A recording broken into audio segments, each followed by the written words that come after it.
Welcome to John Teaches Sean About His Brain, the podcast where I, Sean, embark on a journey to understand what's happening in my own head. Spoiler alert, I have no clue, but that's precisely why we're here. In each episode, I explore questions about the brain that I believe will resonate with all of us. Like, why can't I turn my brain off at 3 a.m.? Why my memory only works when it feels like it, and why my brain seems to betray me when I need it most. Listen, I'm not a scientist. I'm no expert. I'm just a guy looking to unravel the mysteries of my own mind. Fortunately, I happen to know a cognitive neuroscientist who is an expert in the brain, and I get to ask him all the questions I want. So, if you're curious, confused, or simply along for the ride, welcome. And hey, if you like what you hear, don't forget to like, follow, subscribe to the podcast, or whatever it is you do wherever you listen to podcasts. I don't know how the algorithms work. I just know that your support keeps this journey moving forward. And together, we might just discover something remarkable. This is John Teaches Sean About His Brain. Let's get started. Hi, John. It's good to see you. It's great seeing you, Sean. What is on your mind this week? I think we should change that question to say, what was on your mind today or this morning? Because almost every week it's the latest thing I read. I'll think of things during the week that I'm reading them saying, oh, that would be a good one. That would be a good one. But then it's always like the most recent thing. So this is something I read this morning that what's on my mind. It's about research into conspiracy theories and kind of what's behind those. Okay. And I think I was like this. I think a lot of people are like this, where you think there's like a dividing line where there's people with tinfoil hats on one side, and then there's a normal person on the other side. And so those tinfoil hat people are the conspiracy theorists, but we're all the normal people. And that's turns out the research is showing that's not the case, that we are all conspiracy theorists. It's just to different levels. And people that research in this area are now starting to talk about conspiracy theories and discuss those as a cognitive heuristic, as another heuristic on how the brain makes a quick decision on what's real and what's not real. Just like, heuristics are like rule of thumb, the confirmation bias, the hindsight bias, availability, representing, all those heuristics we've talked about. Conspiracy theorizing is another heuristic, another way to think about it. So, like so a heuristic, like you said, is a way to quickly analyze something and come up with some sort of decision, or that's. But I'm just trying to wrap my head around the idea, like if a conspiracy theory is a heuristic, then that's the filter in which I'm running information through. Yeah, it's your way to take a shortcut. I've got competing stories, so I can take a shortcut and arrive at the one that I think's correct. Mm-hmm. And so,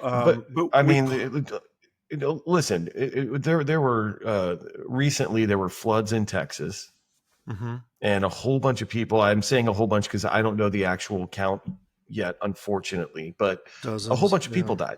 Yeah, and there are people, if their social media are to be believed, that are saying that the floods are caused, that they're essentially man-made, that a political party or whatever it is controls the weather and they cause floods. Not to mention, the science part of it, where the floods are occurring, there's actually, the ground doesn't absorb water like other places. There's a whole litany of reasons why the floods occur.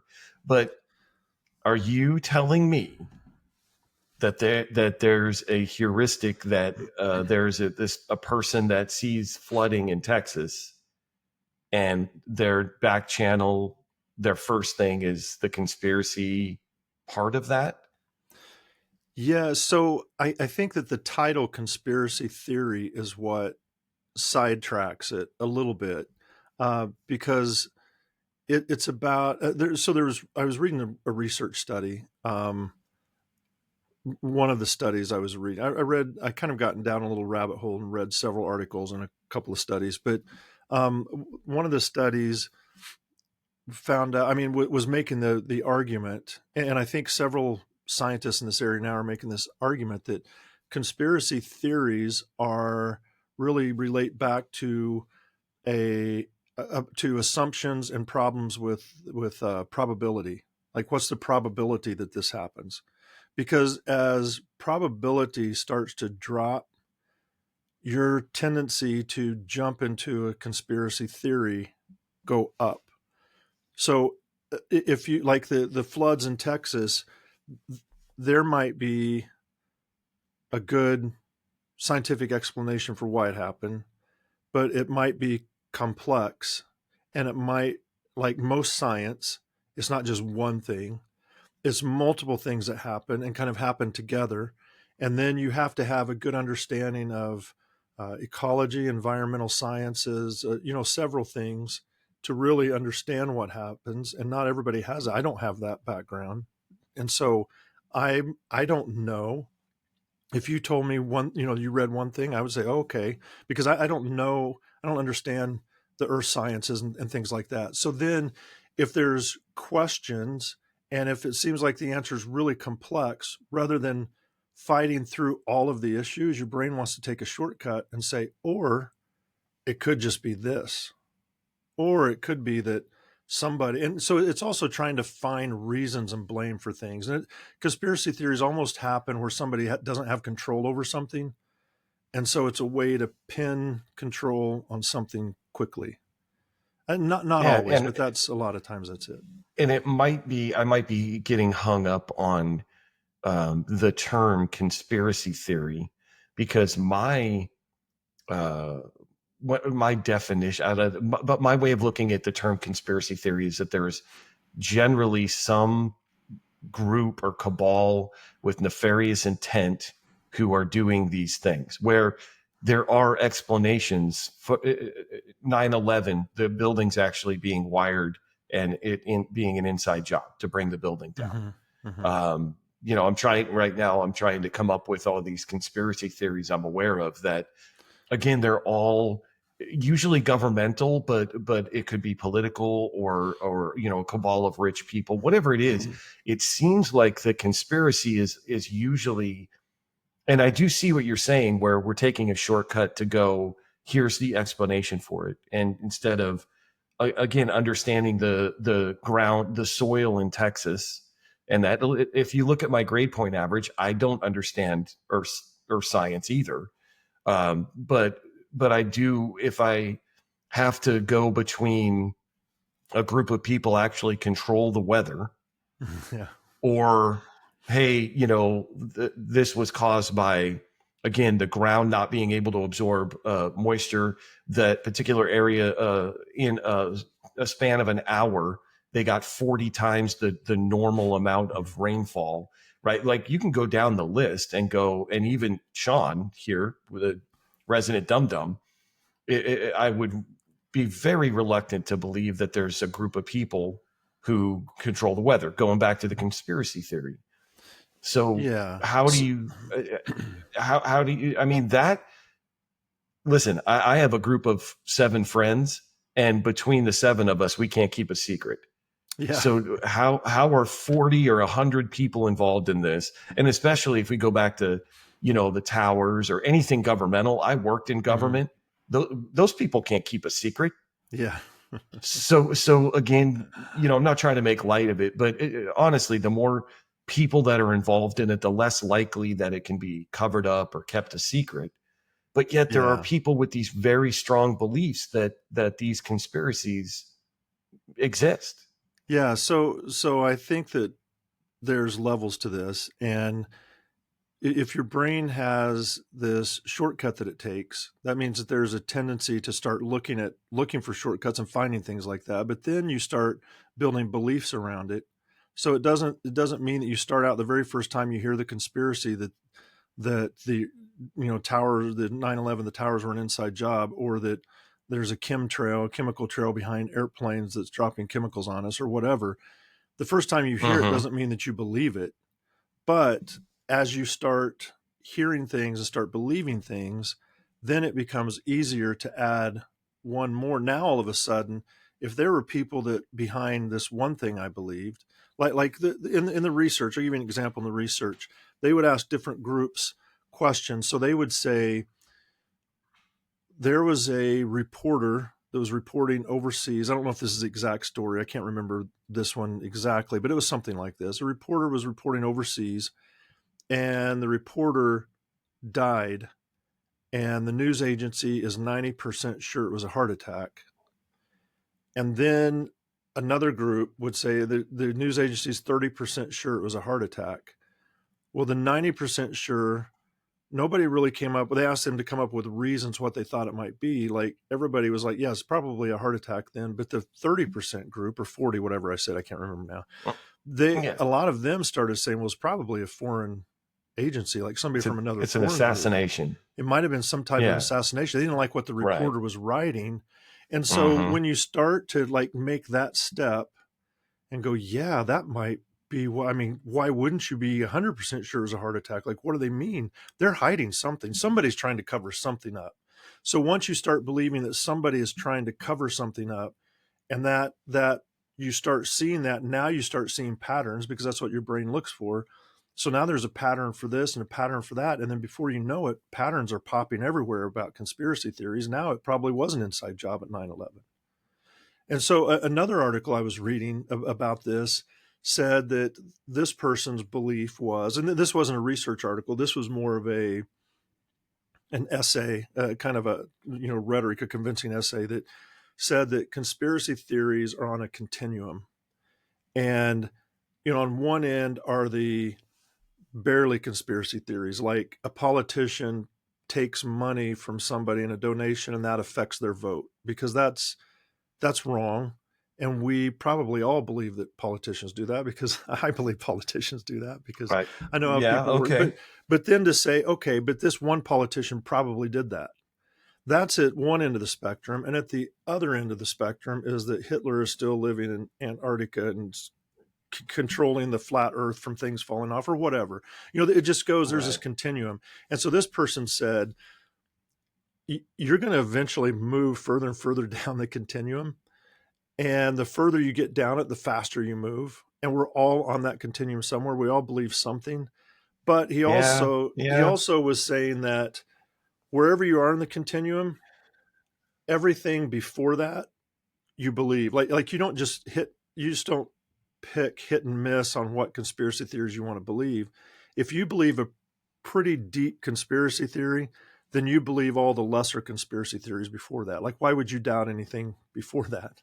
So I don't know, it's just interesting ways to look at this whole idea. And then the fact that media, like, I have this thought that maybe this was an inside job, and now I can get on X or whatever and see that there's a group of 5,000 other people just like me that believe that same thing. So now all of a sudden, that thought that I had that it might be this, it's evident now.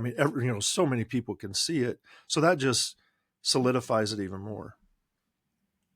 I understand what you're saying. That there's a spectrum, just like you were saying in a previous episode, for everything. And so I probably do have some conspiratorial thoughts. I'm trying to come up with them, but you said conspiracy theory, and the last thought that I have on this is that there were people in my life who were alive in 1969 that believed that the moon landing was a hoax. Yep. And their rationale and we're now bleeding into, but you said social media and some other things, but their rationale was that why did we not ever go back? And I was this many years old when I found out we've been to the moon like 7 or 8 times. Mm-hmm. NASA's been there's, I don't know the actual number. I'd have to look it up, but we've been back to the moon. Yeah. But there's a group of people who were alive in, and I don't mean alive as babies. They were like teenagers and adults in 1969, 1970, all the way up to 75, when we had been back to the moon many times. But there are people who believe that we never went to the moon. I wonder if they believed it when it happened and have since stopped believing it. Like there's been like their distrust in the government has grown to the point that now they're questioning it. Back to your point of it, it starts with one little thing, and then you've talked about this a lot, is your brain starts to get answers to the question, are we going to do this a lot? Mm-hmm, mm-hmm. And then it becomes, and then you build this schema that everything's a conspiracy.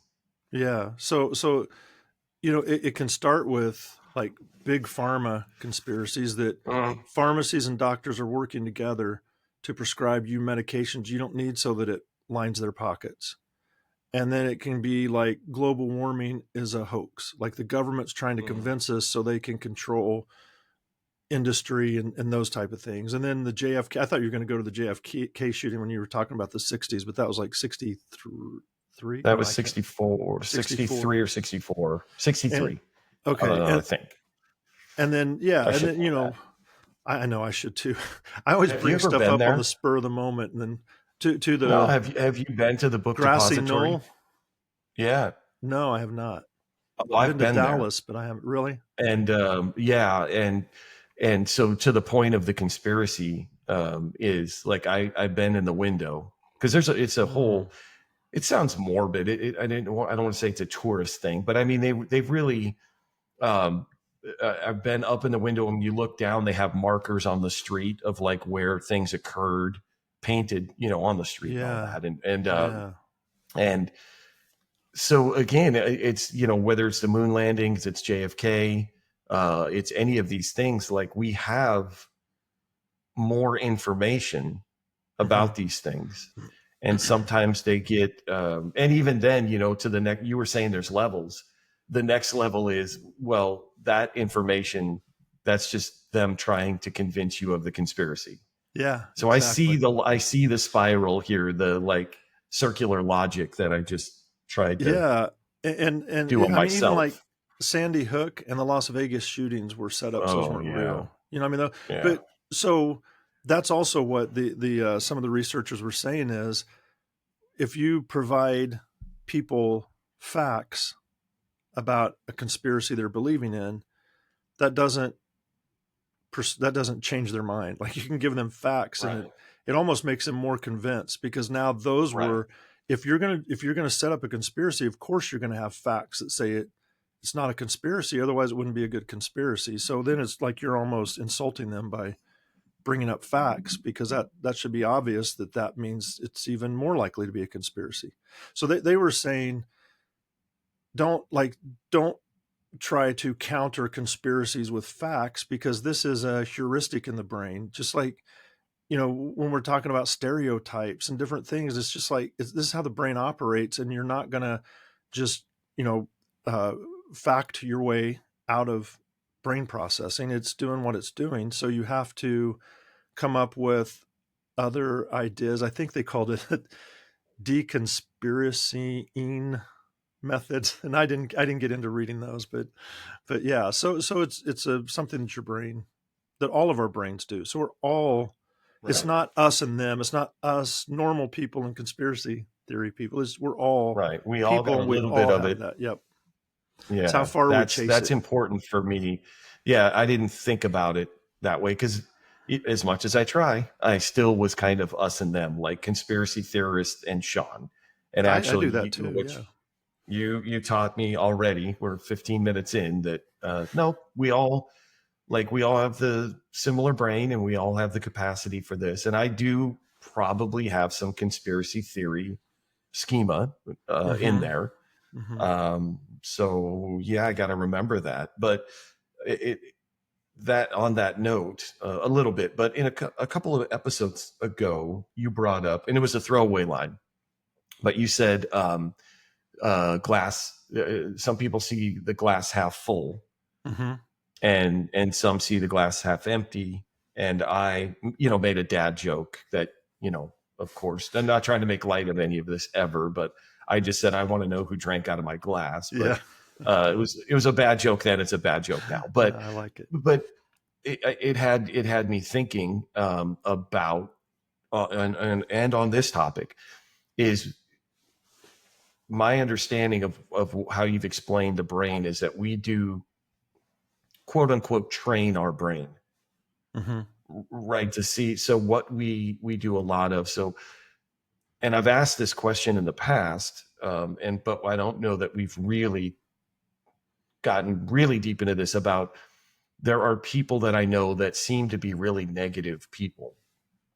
Like when something happens, Mm-hmm. they see the negative in that. They always jump to the And negative. yeah, Yeah. jump right to the negative. Mm-hmm.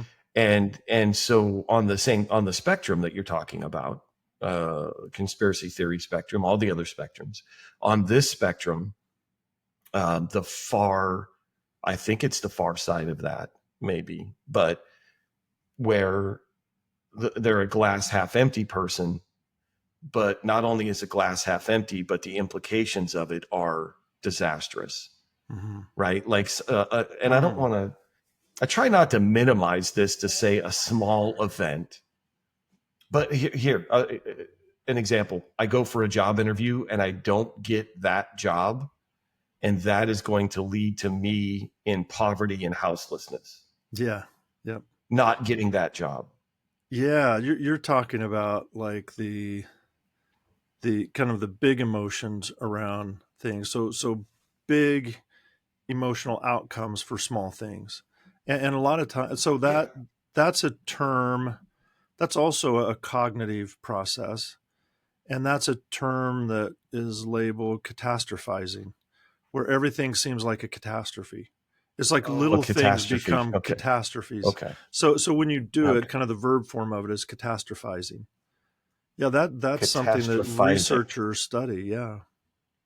Okay. I think Okay. that's what you mean, right? So it's not just that the glass half empty, but now I don't have enough to drink and I might die from this. Yeah. Or like you said Yeah. on the Well, way, I I mean, didn't like, get the job interview and I might starve and lose my now house. I'm Yeah. gonna, yeah, exactly right. Or, my significant other and I have a minor disagreement about where to eat, and that means that we're going to break up. Mm-hmm. I'm Yep. trying to think of more examples, but so you I said, have a headache. It's probably a brain tumor. I'm probably going to die from a brain tumor. My head's hurting today. yeah. There are Yeah, people like that. Yes. That are I more know. prone to be like that. Yeah. But okay, so let's talk about this catastrophizing itself, but then I want to get back to how do we train our brain to have that be the default? But so catastrophizing, I've given some examples, but well, what is it? Is there a scientific label or a title for that? What does it Yeah. fall under? Yeah. So it has characteristics that are always there. It's always negative. So people don't catastrophize on the good side. So that wouldn't be a catastrophe. Right. So it's negative. It has three basic elements to it, and this is from a scientific point of view. Like if Right. if a therapist was saying you're catastrophizing, they don't throw labels around. They have to have reasons to say that. So it would be kind of there's three basic elements to it. One is rumination, where it's not just that you have that thought that I can't remember your example exactly, but I didn't do well at work today, so I'm probably going to get fired and lose my house.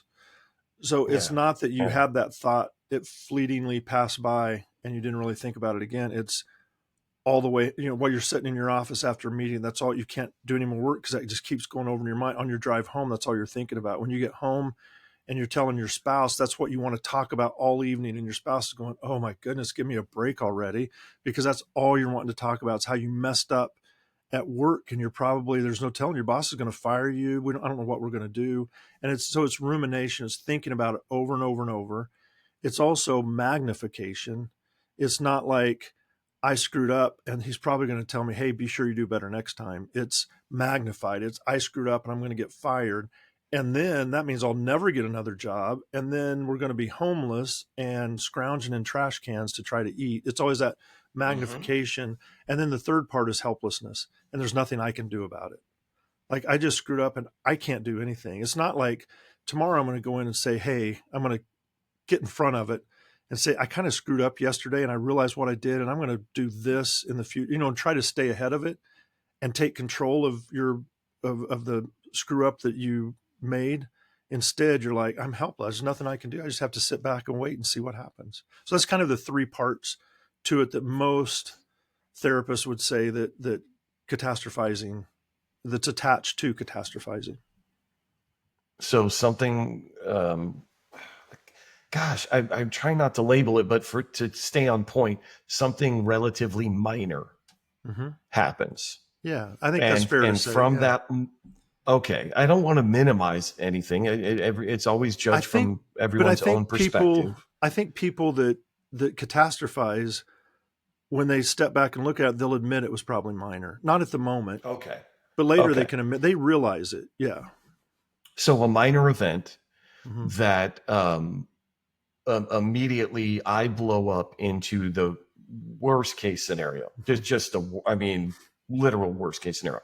We're not going to have a house. I don't know where our next meal is going to come from. We're dumpster diving. And then the three markers there is I just can't let it go.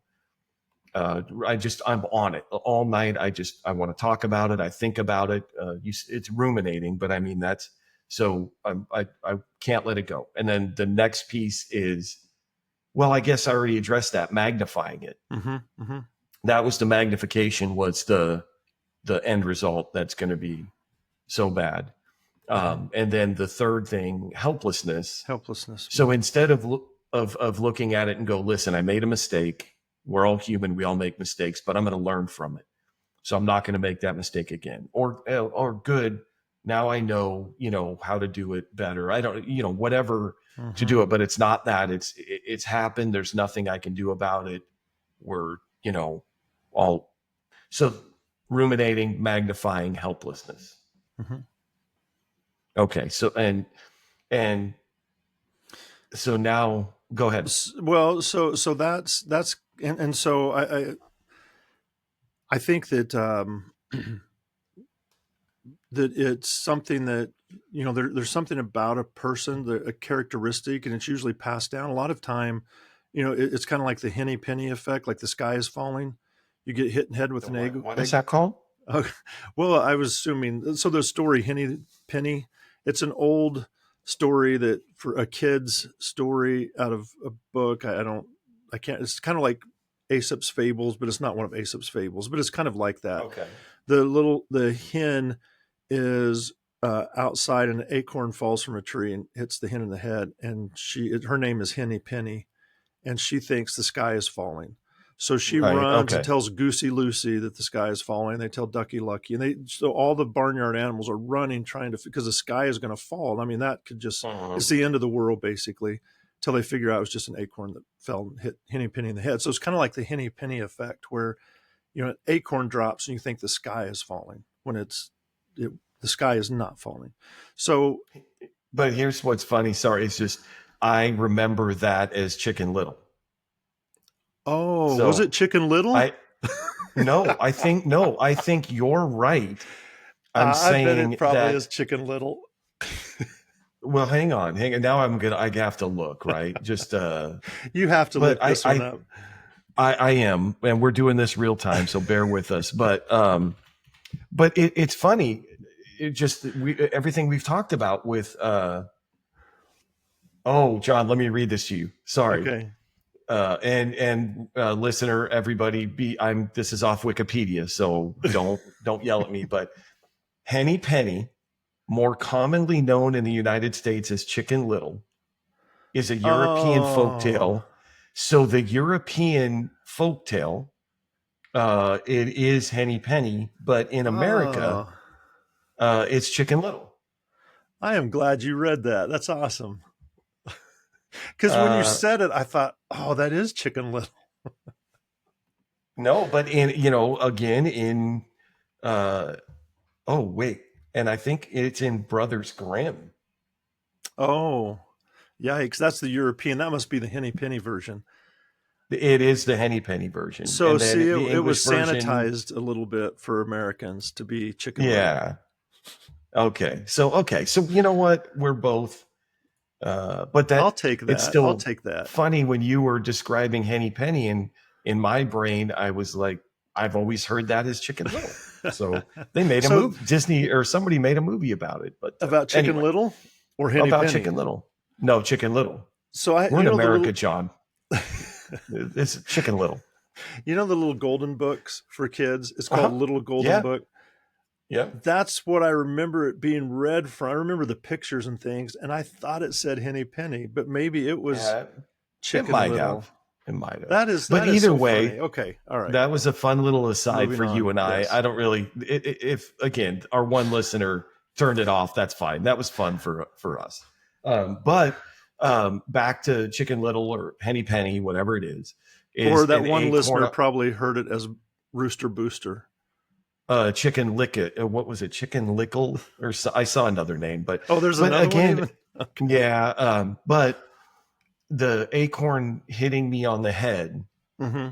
means that the sky is falling and the earth is going to end. Yeah, and my point was that mindset can be passed down.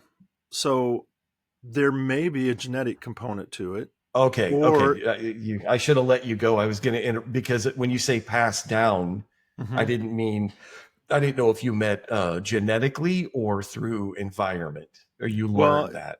yeah, it could be. It's probably both, but it Okay, could be either. okay. But it just seems like uh, when Genetically, there's you can pass that down. oh yeah, yeah, because it's it's a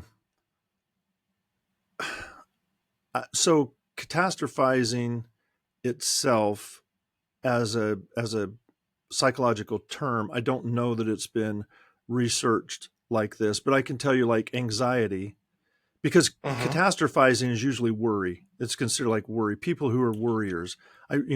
people that worry about everything. So, and that can cause anxiety. So, anxiety and worry is a lot of times the amygdala is uh, very active, much more active in worriers than in non-worriers. And so how your brain develops is passed down genetically to some degree. Some of brain development is passed down genetically. Um, Right. the hippocampus, which brings in past experiences to help you understand the situation, it what it's bringing in can be other catastrophes that it's recalling versus what normally happens, and that can be a genetic type thing. And then the brain's default mode network, kind of the overall brain functioning, is what is responsible for running scenarios in your head.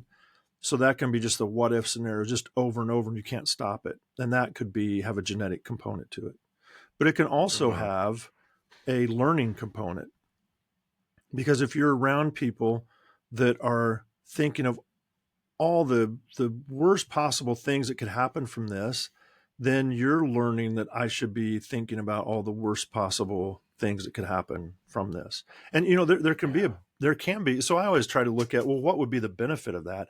And it doesn't mean that there's always a benefit, because we don't always know why the brain's doing what it does. So Right. the fact that the amygdala is overreacting and you're running all these what if scenarios, that doesn't mean that it's an advantage per se. But I always try to look to say, could there be an advantage from this? And it may be that running all these scenarios and catastrophizing things prepare you for the worst so that you feel better when the worst doesn't happen. That could be kind of a reinforcing effect. Like, I feel like I'm going to lose everything, and then just the rush of joy when you don't. And it's usually not a rush of, or it's usually really short lived because you're worrying about, several things at once.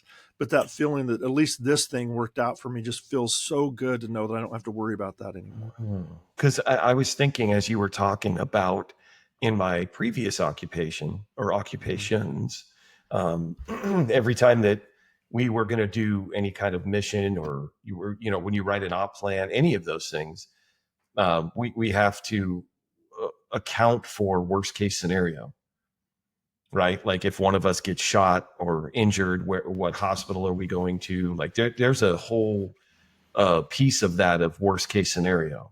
And that's a benefit. And that's a benefit because if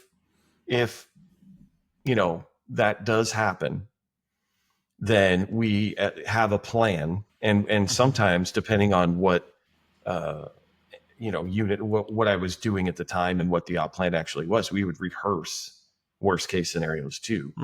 But that's, so the benefit of that is if it did happen, we've practiced it or we've talked about it, we know what to do.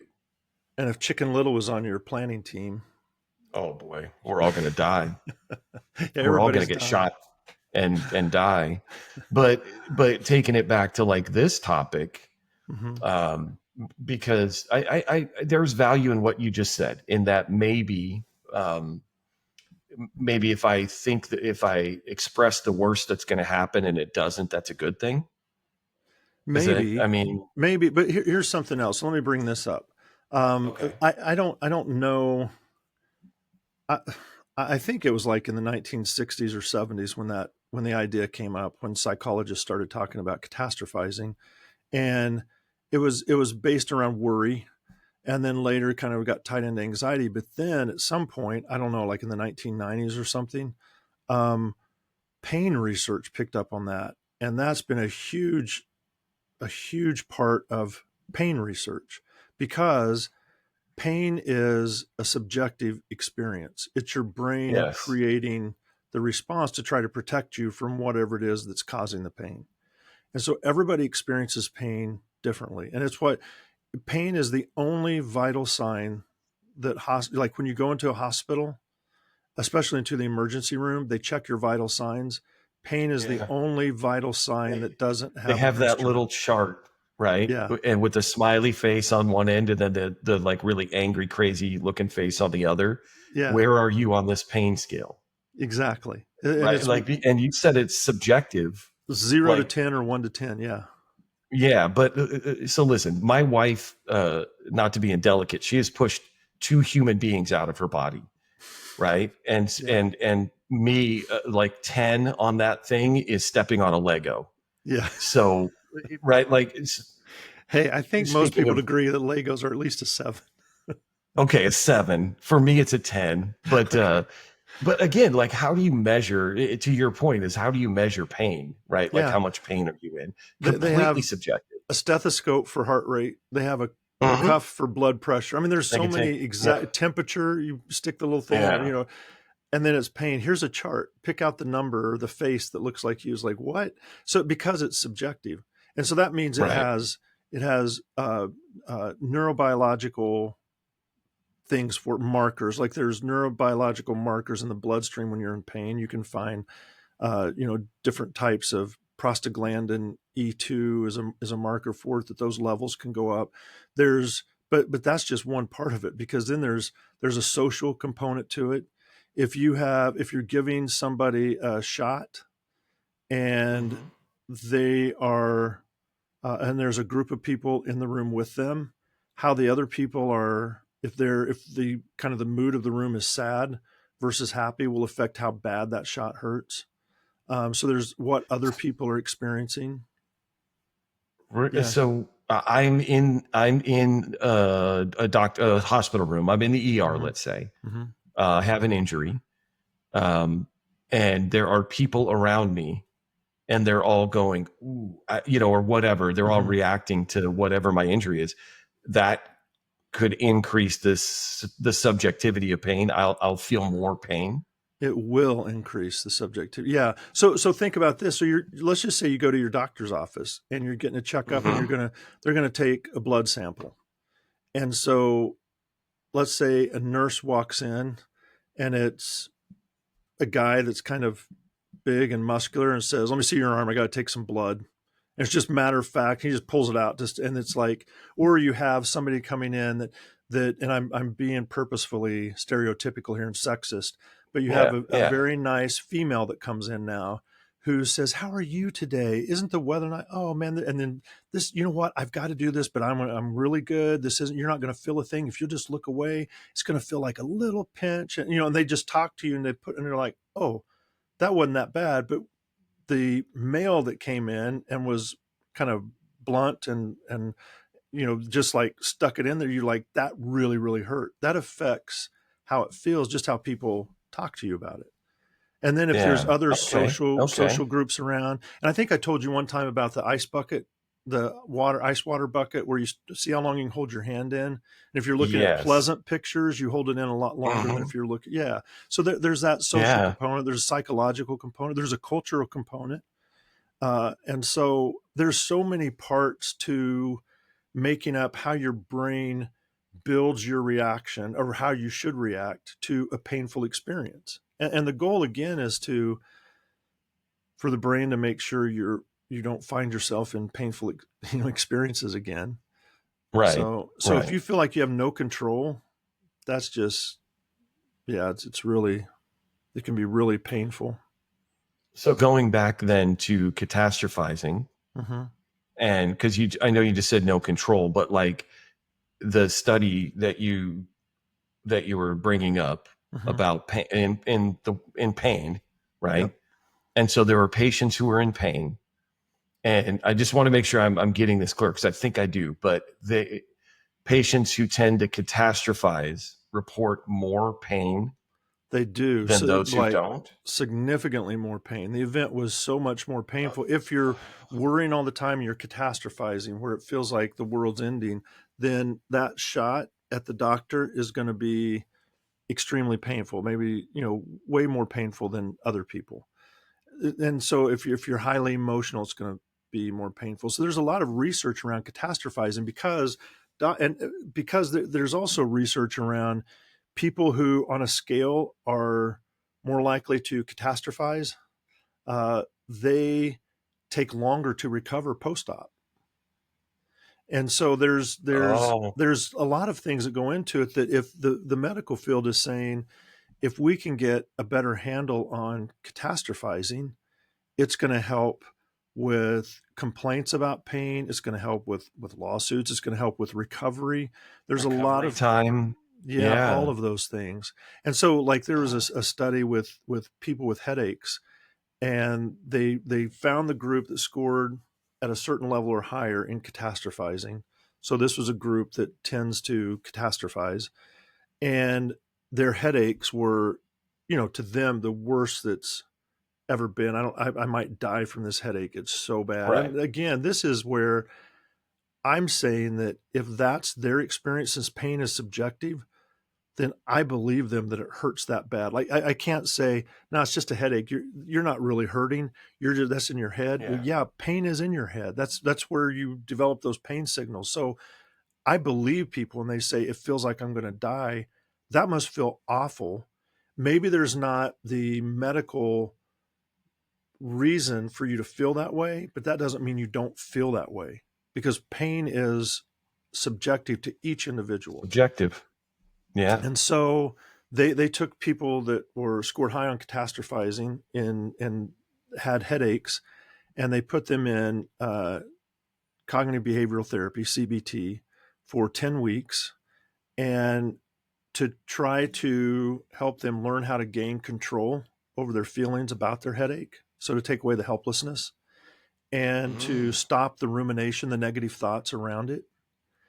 And they found out at the end that there was a significant difference in that treatment group versus the control group, but not in the frequency of headaches. Like they still had the same number of headaches. It's just their headaches weren't as bad. So, and it was how they were thinking about it. It was a significant change in that. So it was giving them back, stopping all the negative thinking and helping them realize that they're not helpless. That changed their subjective feeling about the headache. So the catastrophizing can make things so much worse related to pain.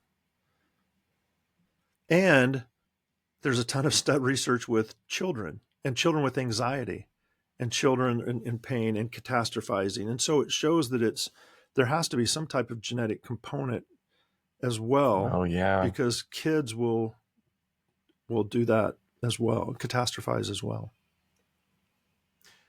Okay, so it could be a mixture then, like genetic and environment. I'm sure it is, yeah.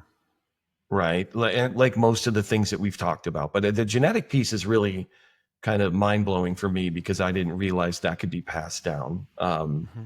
Anxiety and some of those other things. I guess, you know what? That's not true. Now I'm going back on myself because I do know that depression Mm-hmm. is genetic, can be passed. So why couldn't the others? And catastrophizing has been studied quite a bit with depression too.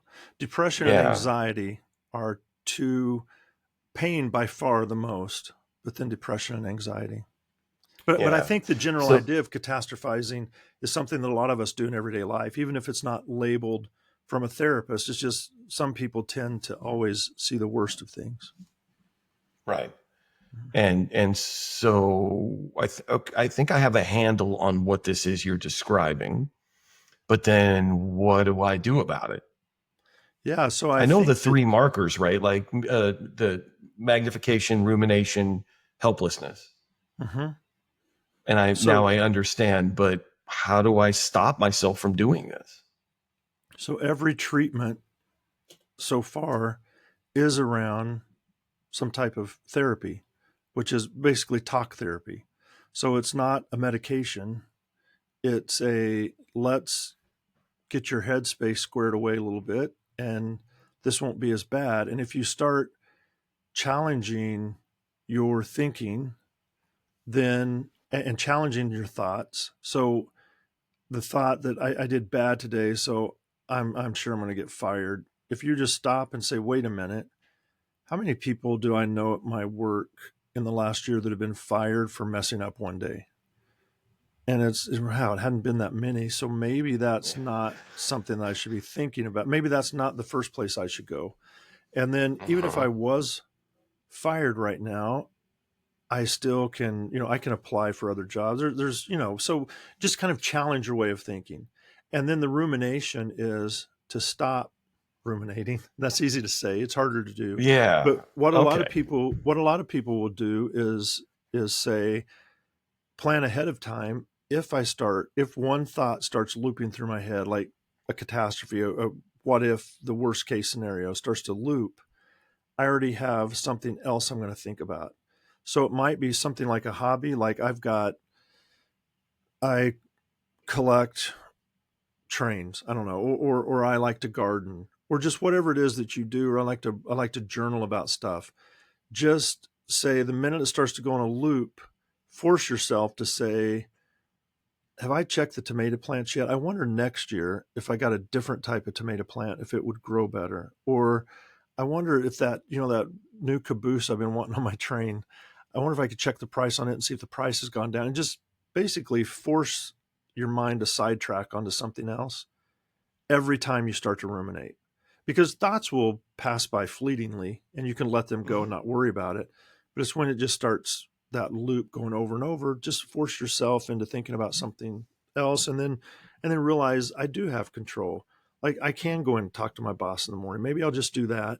And some rehearsal is good. Like if I'm going to go talk to my boss, let me think of some of the positive things I could bring up to try to get ahead of this, and let me think of a way I can say it where it's not too awkward and make things worse. I don't want to make things worse. So you can Right. practice some of that. That is more of a positive rumination. But yeah, you have to take control of it, take the helplessness part out of it. Easy to say, hard to do. Yeah, but I mean, the I think the therapy part is probably, talking to someone.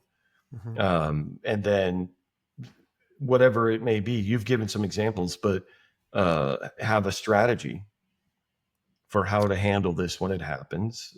These all seem somewhat proactive. Mm-hmm. And so just that little bit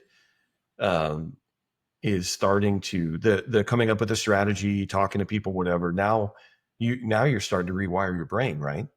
Yeah. When you're, maybe in the moment you just take a deep, slow breath, and then you start thinking about, I'm going to challenge these thoughts. And, the example I gave of the headache group that went to CBT for 10 weeks, they actually tried, they had two groups. I hadn't mentioned this. I didn't think it was important, but now I'm going to mention it. They had the order that whether they tried to deal with helplessness first and rumination second, or rumination first and helplessness second. And they found there were no group differences. It didn't matter. Both of those groups were significantly better than the control group, and there was really no difference between the groups. So it didn't matter which order. And they said what was interesting is most of the benefits came in the second half of the 10 weeks, after the 5 weeks. Most of the benefits were seen then. And I was like, well, yeah, because what we found with preflex, as you know, and as we've talked about on this show, it takes 4 weeks roughly to start rewiring the brain. So they've been in weekly sessions for 4 weeks, and then starting in week 5, 6, and 7, they started to notice differences in their thinking, because their brain's going, oh, are we going to be thinking like this now? Are we going to be challenging our thoughts now? So it takes a little bit of time for your brain to adjust to that, but then it starts changing your behavior. So it's not going to happen the next day, but it might happen by next month, which is better than continuing on like you are. I have to wait a month to get better, but that's better than not getting better. 28 days roughly, or whatever. But it is funny how shockingly we find a behavior change after about that amount of time. Yeah. Almost anything we've done and looked at in studies I've been reading, it's always that. So it sounds like that's maybe a principle of the brain, that's how the brain operates. So weird. It's weird, but yeah. So yeah, that's I think that catastrophizing I think there's also the nurture part of it. It can be learned, but I think there's a genetic part. And but you put them both together. Let me just go back to close out that thought for a second. As you talked about, we're always talking about the spectrum. And when I say the spectrum, I mean every spectrum. Mm-hmm. But on this spectrum, I think it's possible that we all have those invading thoughts of this is worse than it really is. Mm-hmm. On the lower end, and kind of go, oh, come on. And then on the other end of, I have a headache, it means I have a brain tumor, I'm going to die, mm-hmm. or whatever the catastrophe is, right? And everywhere in the middle. So there's that. But what I was getting to is that genetically, I may be predisposed to be a little bit, further along the scale of the spectrum. But then, so that's just genetically, but then I'm born into a family or a mother or whatever it is. I'm around these people that everything is a catastrophe. Mm-hmm. Everything is. Yes. So when you put those two things together, mm-hmm. And I'm kind of trying to summarize what I'm taking from that little bit from you is when you talk nature, nurture, and put them together, I might be born with a proclivity to be a little bit higher on the spectrum, but not mm-hmm. on, the far end, and then learn behavior. I'm in this environment, and I learned from a very young age that anything that happens is horrible, mm-hmm. and it's going to be the end of me. Yeah. Henny penny, if you're in England, but, in England. And yeah, again, put those two things together, and now all of a sudden the job interview that I didn't get leads to houselessness and mm-hmm. poverty and all the other examples that we've kind of talked about on this. And then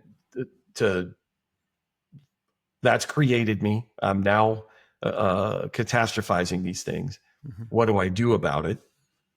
And that's going back to, if you have the means, the wherewithal for therapy, not only for catastrophizing, but therapy's a good answer. Um, and then also, oh no, I lost it. So there was therapy. Tell me again some strategies here. Yeah. So, and I think that's, if you're really struggling with that, that's by far the best option, because they'll give you strategies specific to you. Like I talked about some generic strategies, but Okay. they can Yeah. tailor it specific to you. But then I also said, like, in the moment, just to lower the water level, just take a deep breath, Take a deep breath. That was another one. be Thank kind of you. mindful of like where I am and what's going on. Everything's okay. I'm safe right now. Because if you take a deep breath and you just realize, okay, I'm safe right now, like nothing's getting ready to happen to me right now, even though you're thinking it might later, like right now I'm safe. That actually, with a deep breath, research shows, can kind of quiet your brain, like your amygdala. So you can start quieting that storm a little bit, which might make it seem even not quite as dramatic as you just thought it was, because you're controlling your breathing. Because a lot of times when you start thinking about worst case scenarios and anxiety starts to set in, and fear, that your breathing becomes a little bit more rapid and shallow, and your heart rate goes up, and that all just feeds into the Uh-huh. system to make it worse and worse and worse. Now you're thinking of more worst case scenarios and more worst case scenarios, and you're creating this kind of this momentum towards this storm that's going to make it really difficult. So if you take a breath, you look around and realize that you're safe, that can calm that a little bit. And then if you start challenging your thoughts, those are all helpful things. And I'm by no means making light of this. If it seems that way, I'll apologize up front. But it's like I've started in on this spiral. There was something relatively minor that happened. I've catastrophized it, and I'm now I made a mistake at work, Mm-hmm. and the whole drive home, the rest of the day at work, I've thought about it. The whole drive home, I've thought about it. I get home, it's all I can think about and talk about. And then what you just brought up is my heart rate starts to go up, my breathing becomes shallow, and then I'm like, am I having a heart attack right now? Am Mm-hmm. I Mm-hmm. now going to die of a heart attack? And this idea of like spiraling Yeah. through catastrophizing this thing is, my heart rate's up and I can't get my breathing down. Mm-hmm. Do I need to go to the hospital? Am I dying? Mm-hmm. So it just seems to, it just keeps feeding, this thing just keeps kind of feeding into itself. And then I mean, I can't even imagine where it goes from there, but, Yeah. And um, sometimes people will report like something happened at work, and they screwed up or something happened, and it was like, they'll say it's like a punch in the gut, and it's like my ears started ringing and I couldn't get my breath. And I mean, there's physiological reactions to this. So this yeah, catastrophizing has physical reactions to it. And that's why I was trying to say earlier about pain. You don't know what somebody else is experiencing, and if they're starting to kind of breathe faster and hypervent, that's because they're in pain. When we look at non-human animals, that's one indication that they're in pain. If you have like a dog starting to pant or breathe heavier, it could be that they're hot. Or if it's not hot right then, it could be anxiousness or pain. And a lot of time it's pain. Like they have a pain, they can't tell you where they're hurting, but they right, have a pain. And so right. that's that response to it. And catastrophizing can exacerbate all of that, all of those things, so that people are in pain, or people are panicked, or people do think bad things are just about to happen to them. They feel extremely unsafe and helpless to do anything about it. So these are Yeah. real responses. So you're right. I don't want to minimize that either. Yeah, I've been But trying this whole episode to be very careful about. Well, I mean, honestly, like I don't have some of these issues. So for me to sit here and talk about minor problems, right? Like, and I know you said you made it clear, that I wasn't doing that, but I don't want to sit here with a cognitive neuroscientist and throw stuff out to minimize people's experiences or what they're feeling. This is real. yeah. I'm really interested in this because I know I have people in my life that I think, I've never heard this term catastrophizing before, but I mean, it fits. And, Hmm. and I've seen some of the spiraling that Hmm. goes on. Yeah. I So feel I'm bad for interested in people. this. I do Yeah. too. I feel bad. And I And just never know the right thing to say. Yeah. And And probably the worst thing I could have done was started this podcast, because now people think that I know about the brain when I don't. so they'll And when start they're, asking you advice on yeah, things. they're Yeah. asking me, and when I say, I don't know, and they're like, you have a podcast about the brain. I'm like, you haven't listened to it then, because you wouldn't be asking me for advice. Well, but then it comes down to as well that after an event and after things have worked out, like a person didn't lose their job, they go back the next day, and either they talk to the boss, or if they don't, things just start going back to normal. And everybody's treating them like nothing happened, like they didn't screw up. And they see the boss, and the boss is like, hey, how's it going today? Did you get anywhere? What are you doing this weekend? Or what? And people just seem to ignore it. Then it's like, oh, okay, you know what? I probably did blow that out of proportion. And a lot of times when you ask catastrophizers about an event that they were worried about, once it's passed, they almost always will say, yeah, I probably blew that out of proportion a little bit. It wasn't as big a deal as I thought it was at the time. But that does, and a lot of them, that's why they seek help, is because eventually you're like, I don't want to keep doing this. This is miserable to go through this every time something fairly minor happens, that I have to go through all of this. It's not fun. It's not like they're doing it for their advantage to get attention or whatever. There's other ways to get attention. You don't have to do that.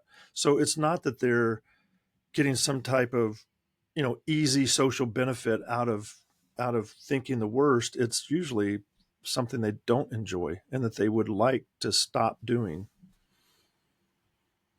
But you're So it's not saying, like they don't realize it. They realize they're doing it. Yeah. yeah, that's what I'm wondering, though, is if it happens. Listen, one time you can call it a fluke, right? I made a mistake at work. I went through this whole thing. I didn't sleep. I'm upset. I go to work and no one cares. Mm-hmm. And so that's one time.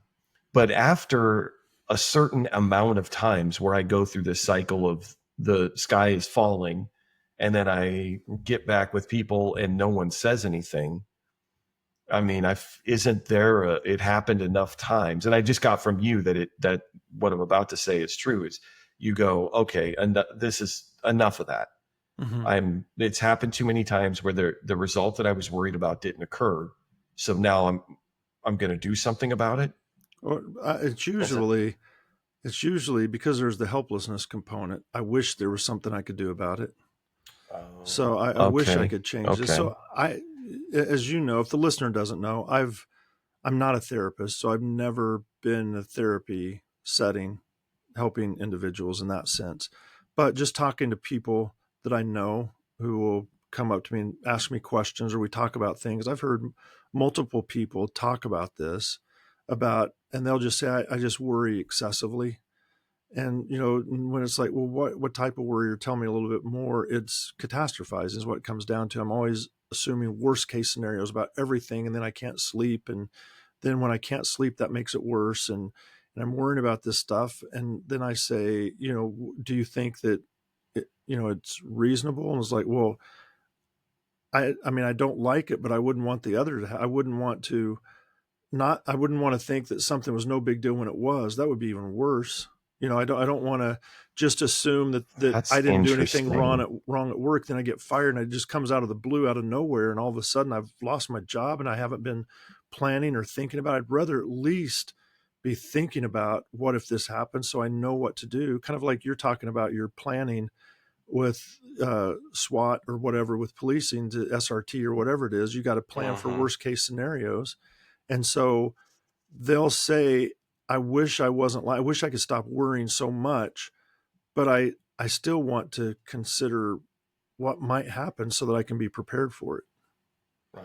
So So like, there's a this is too balance here. much for me, but I don't want it to be this bad. But there's Right. also really nothing I can do about it. I've wished that I could stop, but I wish that I tell myself I shouldn't worry so much, but I still do. Huh. So yeah. So they usually know. Okay. They usually Yeah. know. It's just They harder to do know. something about it. Yeah. It's just hard to, yeah, it's hard to break it. It's hard to do And it's something not about like, it. okay, I've worried about something 3 times in a row. Now I'm going to stop this funny business. That's not, it's just been a part of their life, their whole life. Right. And it starts out, it's incremental. You worry a little bit and you just keep worrying a little bit more and a little bit more. And a lot of times they do worry about things that are outside of their control. They worry about what somebody else is doing. Like that person, oh man, they're acting like that and people aren't going to like them and they're going to lose their job. And so now you're catastrophizing for other people, For like other people. vicarious Yeah. catastrophizing. And that's even Yes. weighs more on you. Now you're even awake longer. And I've known people that do that, and I feel so bad for them. Me too. Mm-hmm. Me too. Well, John, as every week, you just looked up at the clock. It's an hour and 3 minutes. Wow. Flew by. It did. Flew by. But so I want to thank you for teaching me a new word, catastrophizing. I had never heard that before. And again, I learned, that not only the word, but not only what it is, but that mix of genetics and learning, from your environment.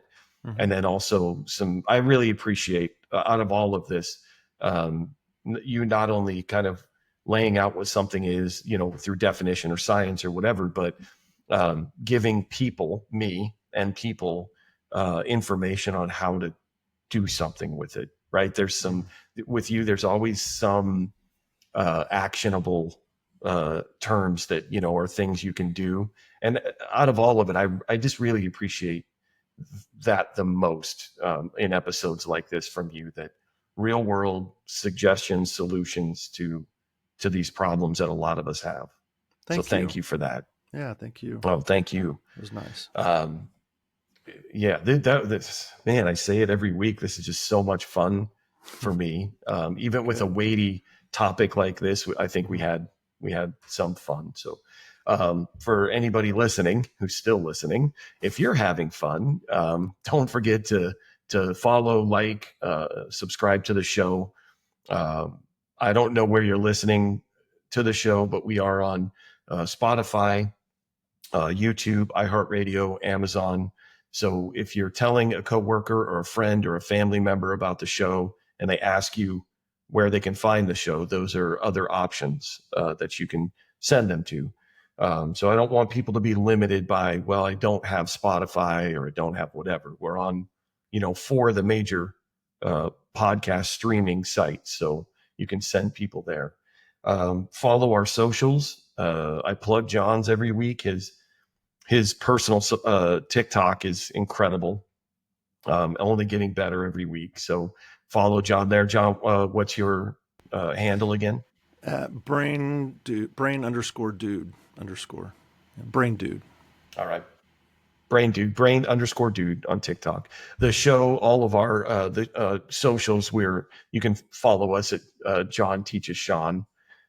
So yeah, and hopefully you're enjoying it as much as we are. We're over 20 episodes in now. I don't even remember. I'd have to look, but we're plugging right along. So I'm still having fun. Hopefully 30, John is. I think we're getting close to 30. So yeah. So until next week, take care of yourselves, and we'll see you then.